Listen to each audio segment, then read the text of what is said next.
So, Alexa for Urban News, and I'm currently at Manoir de Lac de Lage in Quebec because tonight will be the final vote to know which government will govern the province of Quebec. So, the vote is almost finished, and we can see that Mr. Legault is again majority.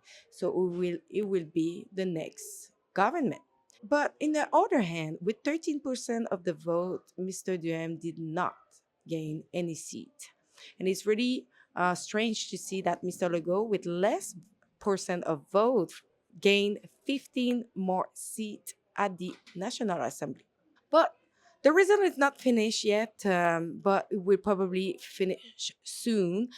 But I took the time to talk with some of the people present tonight in support of the Conservative Party to ask them what they think so far of the result.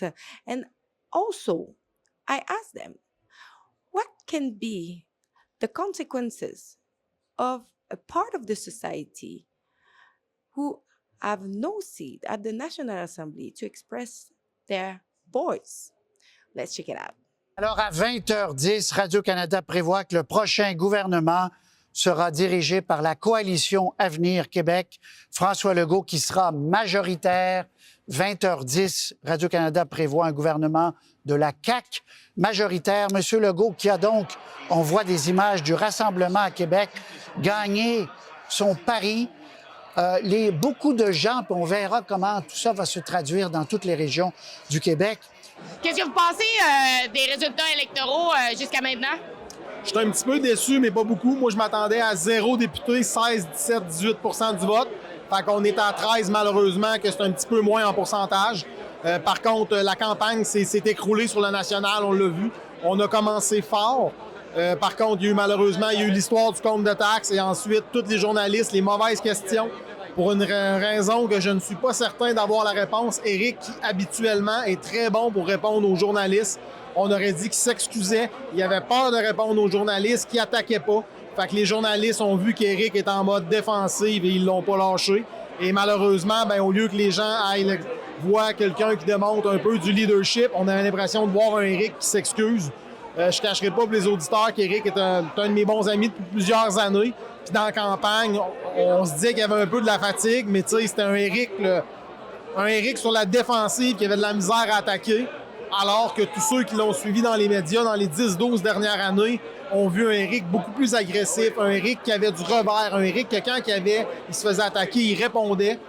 Honnêtement, les conservateurs, on est un petit peu déçus. On a le droit d'être déçus.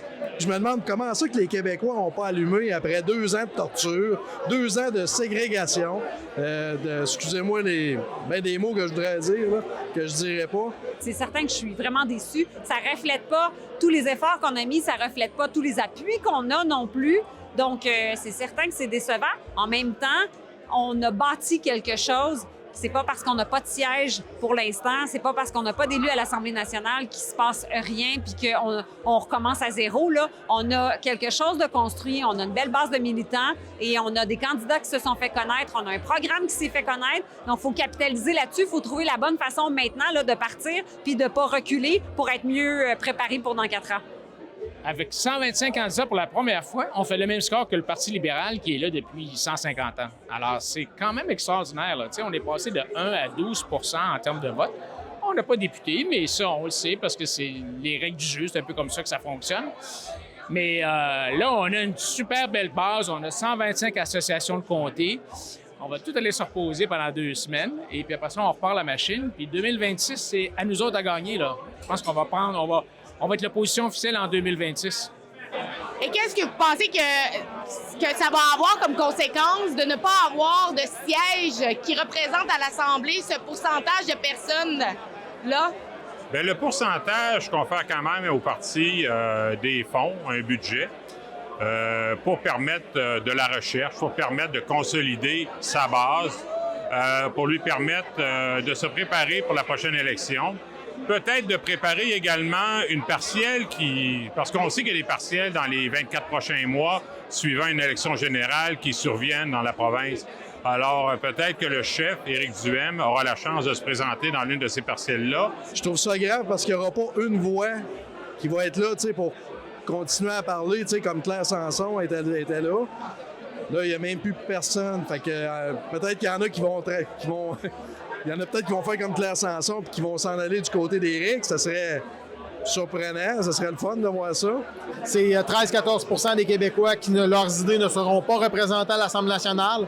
En plus, il ne faut pas oublier que les autres partis, ils ont fait de l'opposition seulement dans la campagne. Moi, c'est de quoi que j'aurais aimé qu'ils soient rappelés. Parce que les partis d'opposition, le Parti québécois, silence total. Le Parti libéral, silence total depuis 4 ans. QS, quelques petites choses, mais en gros, très, très, très tranquille de QS. Puis là, tout d'un coup, les partis d'opposition se sont mis à faire de l'opposition en campagne électorale, mais j'ai peur qu'ils se réendorment pour les 4 prochaines années. Ben, ça peut alimenter le cynisme et le cynisme est déjà très fort au Québec. Les gens se désintéressent de la politique parce qu'ils perdent espoir. Alors, je voudrais pas que ça encourage ça, mais c'est un risque réel. Les gens sont déjà généralement pas très politisés. Il y a une partie de la population qui est politisée, mais il y a une partie qui s'est déjà désintéressée de la politique. Alors, on a un devoir là, de prise de conscience collective pour voir comment on peut mieux politiser l'ensemble de la société, puis s'assurer là, que personne ne perde intérêt ou qu'on ne perde pas encore plus l'intérêt. Les taux de participation sont déjà pas très forts au Québec. Il faut travailler fort là, pour ramener tout le monde vers une saine démocratie. Bien, normalement, on espérait que ça va susciter un débat par tous les partis d'opposition, incluant M. Legault, qui lui-même avait dit en 2018 qu'il voulait changer le système électoral. Est-ce qu'il va le faire? Je ne le sais pas. Il faut accepter le résultat. Comme c'est là, that's the game. Quand on s'est assis à la table pour jouer aux cartes, on savait c'était quoi les règles du jeu, puis on a joué, puis voici ce qu'on a eu. Mais ça devrait nous fouetter pour travailler encore plus fort, parce que ça prend pas grand-chose. Quand tu es rendu à 14-15 %, on le voit, ça prend rien que 1 ou 2 ou 3 % de plus pour ramasser un paquet de députés. Alors, on a 4 ans pour se préparer, puis on se remet à l'ouvrage dans 2 semaines quand on revient de vacances, puis on recommence la machine. Puis, je veux vous remercier, les militants conservateurs, parce que vous avez été les plus motivés, les plus souriants, les plus dynamiques tout au long de la campagne électorale. Vous avez permis 4 rassemblements de plus de 1000 personnes. Il n'y a pas un parti qui est arrivé à la cheville de tout ça. Vous avez permis 30 rassemblements. On a rassemblé au total plus de 12 000 personnes pendant cette campagne électorale-là. Applaudissez-vous, vous êtes vraiment extraordinaires. Comment vous vous sentez émotionnellement ce soir?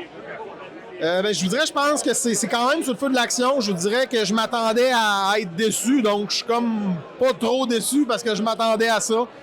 Par contre, ça va être de voir là, qu'est-ce qui se passe, qu'est-ce que ça rebondit. Mais c'est sûr que c'est très décourageant.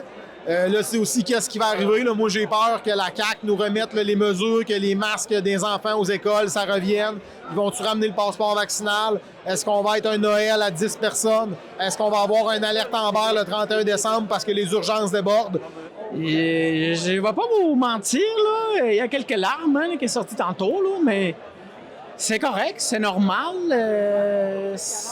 Je m'attendais à tous les scénarios. Ce scénario-là était possible dans ma tête. Là. Je m'y attendais, mais parmi 20 autres scénarios. Donc, c'est sûr que c'est le pire des scénarios qui se produit. Donc, je suis vraiment, vraiment déçue. J'ai hâte puis j'ai pas hâte, là, mais pour l'instant, je reste là, encore souriante. J'ai hâte de voir dans quel état je vais être demain et après-demain, parce que c'est ça aussi, là, c'est digérer tout ça. En ce moment, je suis déçue, mais espérons là, qu'on va rebondir rapidement.